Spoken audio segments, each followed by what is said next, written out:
First of all, again, it's not the germ. The germ will go back to its normal germ. We have well, that's what I mean. How long does it take for the germ to fade away? It depends on how far you have been out of a line. If you came into me today, I will start to get you better with right now. But let's assume you've been things have been growing on you, and you've been sort of what I call out of line now for 20 years. Well, it's going to take me about 2 to 4 weeks to reverse a year of a process.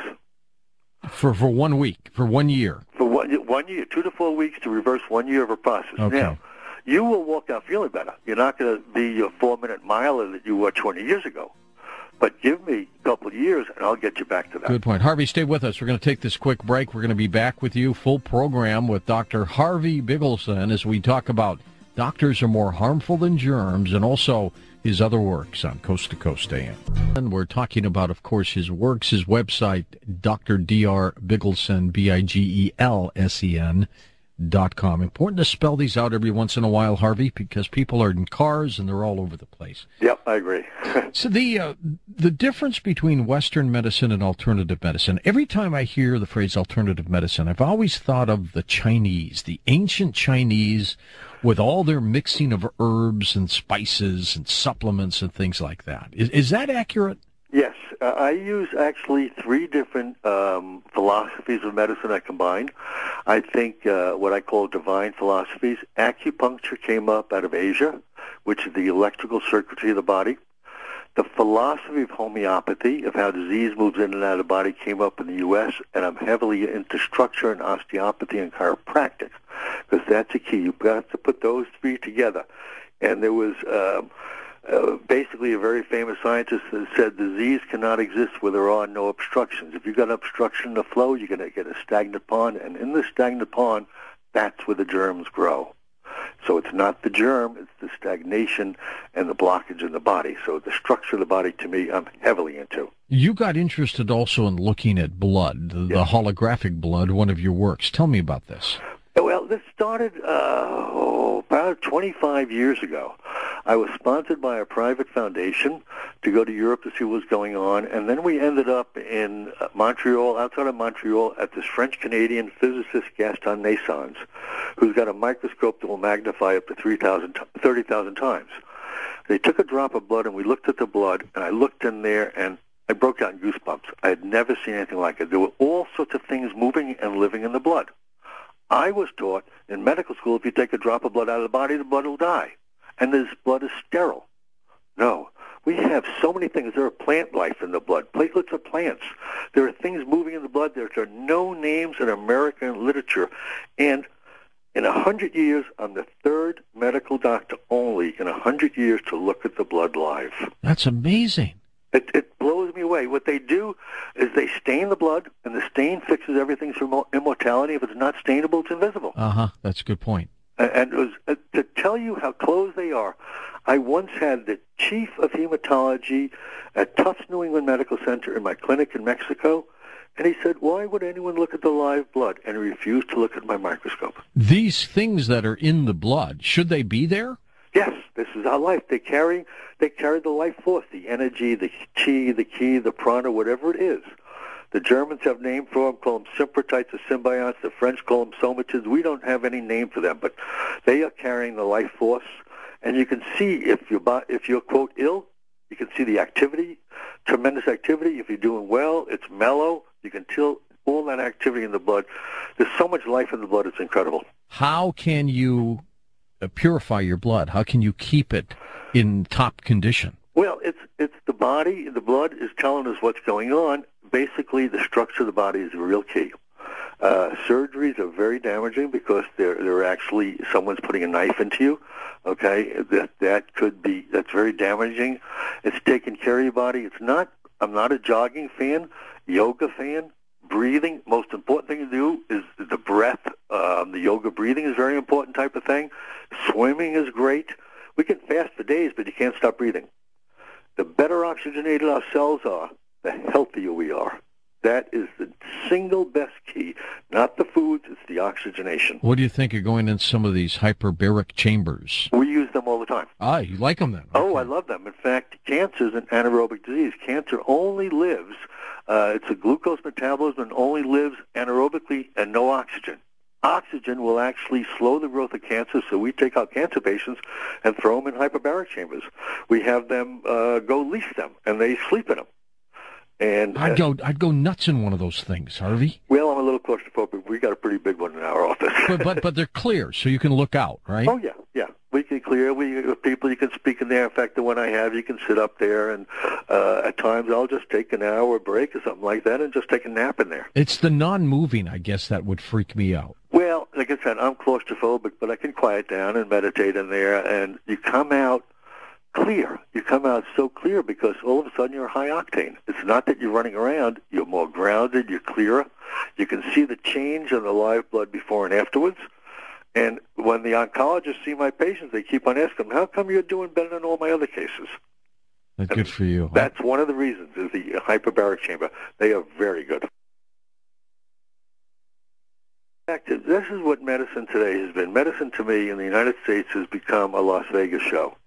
It's all glitz and all of these things got to put you in these MRIs and all of that. No one takes a look at the blood. Yeah. Unbelievable that they do all of these wild things and fancy and everything that, and no one comes back to the simplicity. And what gets me on this whole thing, all these people doing these fancy things, do you know how many diseases they've cured in 100 years? None. None. What makes them the experts, and why do we all follow them?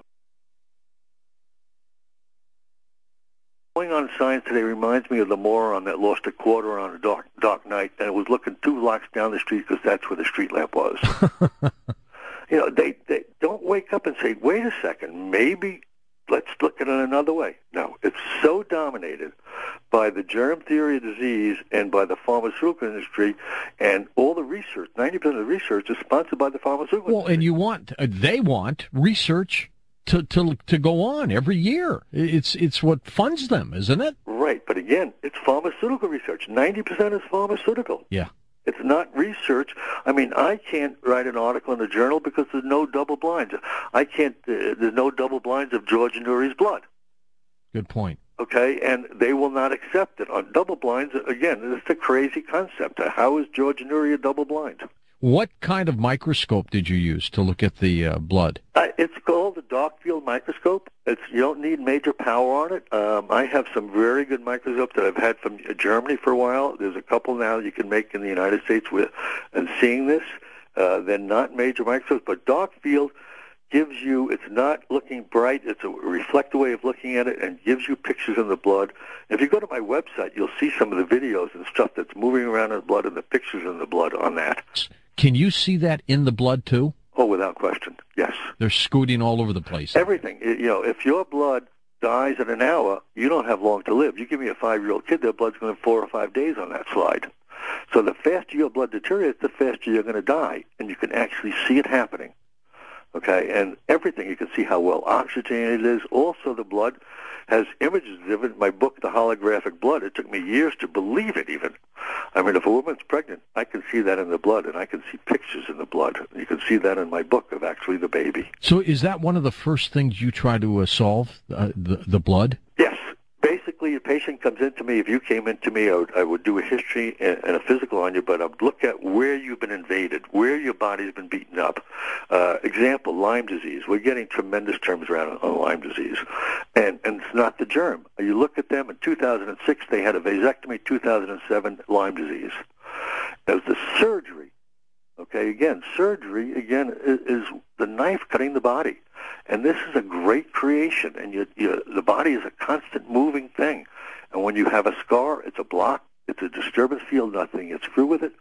As soon as we treated the vasectomy scar on the patient with using this concept of neural therapy, 2 days later he's out of bed and he's back to work. How do you get rid of a scar? I don't get rid of the scar, but the scar, the body will try to heal the inflammation caused by it, but the scar is a dam.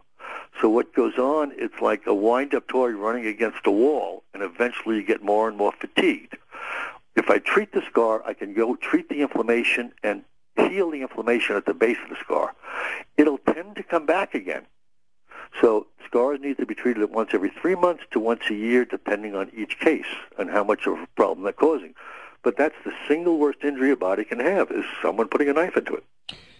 If somebody needed surgery, let's say, to remove a kidney, would you say don't do that? Or? No. First of all, number one, the last thing we do is surgery. Do everything first. If surgery is necessary, yes, do the surgery. Okay, so you will perform surgery, or you'd recommend it if they needed it. Oh, without question. I don't throw the baby out with the bathwater. Right now, they're telling women, you don't need your uterus. Let's get rid of it 50. Well, that's insanity. Okay, if the Creator or whatever didn't want you to have the uterus, they would have dropped the darn thing out. Okay, they don't tell men to get rid of their testicles at 50 with prostate cancer, but give them time, they'll probably do that too. To me, this body is sacred, and leave it alone. Get your hands off of it. Don't poison it. Sometimes you need to do these things. You break a leg, you need surgery. You rupture appendix, you need surgery.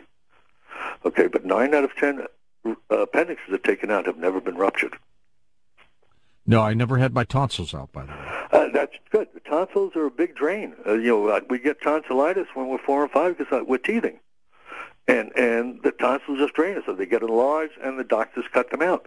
In fact, I want to give you a story about a tonsil case with my son. Okay. He was going to go off to college, and all of a sudden, he's got 104 temperature. His white count was 19,000, very elevated. His liver tests were abnormal, and his mono test was positive, and his tonsils were green pus, swollen closed. He could hardly breathe. I did my concept of, I had actually a German physician. It was the first time I'd seen this. I'd heard about him. I called him down. He worked on an Indian reservation. He took a microscope down, examined my son's blood, and then took out some remedies and injected my son in the tonsils. Then he took some blood out and mixed it with the remedies, injected it in his butt, and he told my wife he can go to college now. The next day, his tonsils were 70% pink, and he had no temperature. By the end of the week, his blood test was normal, his mono test was negative, and he went off to college on Saturday. And Amazing. I grabbed that German physician and said, get off the Indian reservation and work under me. That is something. It was the most impressive thing I'd seen. And he's like a medicine man. Yes. And now, frankly, I do it all the time. I've been doing it for 25 years, and people walk out. If you come in limping, if you don't walk out not limping, I've done something wrong and I get upset. They walk out feeling better. Okay, and it's so exciting to do that. There's a doctor in Italy, I believe, who is giving patients sodium bicarbonate, injecting it into tumors, eradicating cancer. Have you heard of this? I heard about that. What he's doing is changing the pH. We will actually do things like sodium bicarb and use hydrochloric acid and stuff like that in the IV. When I had my clinic in Mexico, we dealt with a lot of cancer. Cancer in the United States is very political. But we used to control the pHs with things like that, with bicarb and hydrochloric acid. Well, what do you think of a teaspoon of bicarb in water? I think it's very good. Won't hurt you then. In fact, I use that. There's a company I use, and they call it Alcala powder. And I get up every morning, and I take a teaspoon of it, and it keeps you more mellow. Does it balance you, pH-wise? Yeah, it keeps you much more balanced. But then again, if I get angry, I'm going to throw myself out of balance, but it starts me off. If I need to get back in balance, I'll go back and drink some alkalized water. Well, let's say you get stressed. At least if you have that in your system, it will help you, right? Yes, you won't be nearly as stressed as much, without question. Reducing inflammation is one thing, and see, we do anti-inflammatories. Inflammation is the way, if you cut yourself, the body heals by an inflammation process. Mm-hmm. It's when the inflammation is trapped and can't get by the scar or something like that, that now the body starts to weaken. I go and after the inflammation, and I heal that, and then the body moves up in its quality of performance. How do you handle hearts and arteries and things like that? Frankly, that's the easiest. Okay? Really? Yes, the heart does one thing. I mean, the liver does 500. If it fails on 2, no one knows. Not only does the heart do one thing, but the lungs, when that fails, you know. You know. But it's also, though, the lungs, the chest wall, and the diaphragm all work like a bellows helping the heart. And many times, if you can get the chest wall and the diaphragm and the lungs working right, that heart is just relaxed because this thing is pumping it nicely. Heart disease, some of the remedies I've used from Germany, I can make a red cell squeeze through the tiniest capillary, So I've broken heart attacks and strokes almost on the spot using that, and I don't find heart disease tough. They make it big. That's their big surgery. There's, to me, a lot of other chronic disease a lot tougher than heart disease. So if somebody